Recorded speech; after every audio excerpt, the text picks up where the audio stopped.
Nikola, how was your break? Did you come back? Do you feel rested physically and mentally? I mean, not so much. I left Friday and I came back Sunday morning, Sunday 2:30. So it was not really bad. It is what it is. I'm used to it, so it was normal.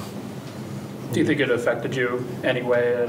I know a lot of guys were able to get a long stretch of time off, but did you feel at least well rested enough just going into today? No. How have you learned to handle playing in the AllStar Game and then getting back to the team? I kind of used the AllStar Game just to run around, just to do something. So, you know, I don't know how many minutes I played, but I was just running around just to do something, you know, just to not be lazy. 5 days. If you weren't feeling rested coming out of it, do you want to use any games at any point upcoming to try and get that rest back? We will see, maybe, hopefully, or not. We will see. Like I'm going to see how I feel. So we will see. I have a good communication with the coach and the training staff. So we will see.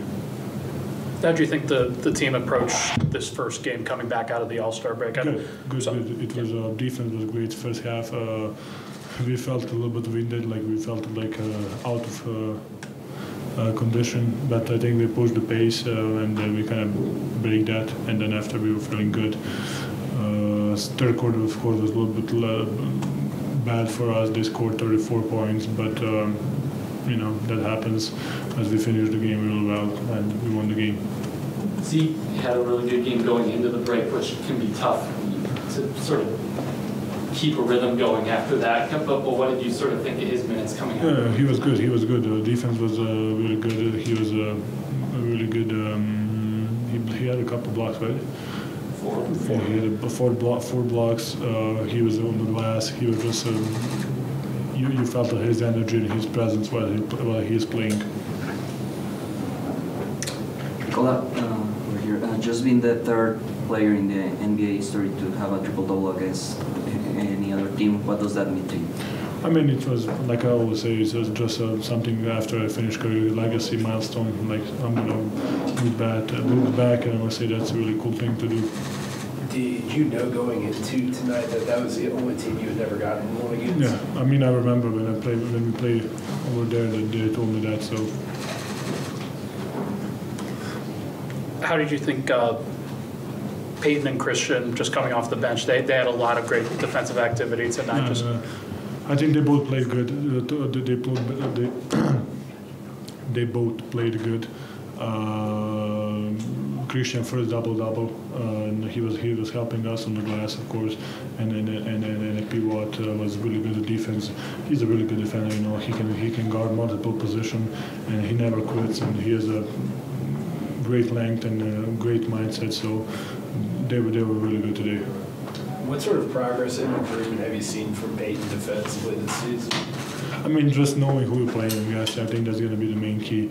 You know, just be smart, use your attributes, let's say like that, and just know who you're guarding. Like if you're guarding shooter, if you're guarding a fast guy, if you're guarding, just no experience. Probably a couple. I mean, he needs to have more games, you know, in his legs. So I think that's going to be the experience, knowing who is playing, who he is playing against. Probably that's going to be the most important thing for him. I think earlier in the game, you and Mike ran a pick and roll, and then maybe also like a dribble handoff where he got to a floater. Have you seen him kind of become more comfortable in those kind of situations? I mean, I see him improving on that. I see him working on that, you know, so why not use it? You know, that can help us, of course, but and as long as he feels comfortable with that, he should use it. You guys have last year you basically get the 1 seed, and then you have earned it basically in mid-March or so, and then you're able to kind of take your foot off the gas a little bit. Just this year, you guys are in a race with a whole bunch of these other teams. Just does it change your mentality in any way, shape, or form? I think the most important is just to play the right way, and when the players come, just to be the most focused and the most the team that played the most. I'm going to say that's the most important thing. Michael Moon sort of described it as it's not necessarily the top priority. You guys aren't going to be overly concerned if you don't get that #1 seed. Obviously, you want it, but is that kind of the feeling in the room as a whole, that you guys can sort of manage a deep run as a whole as long as you're getting healthy? I mean, my opinion is you need to be just the best version of yourself in the playoffs. You know, if you're top seed and you're not playing good, I think that's not good. You're going to lose in the first round, especially how West is really good, tough. Nobody wants Lakers in the first round or Golden State in the first round. You know, so I think it's the most important thing is the focus that we play in the playoffs.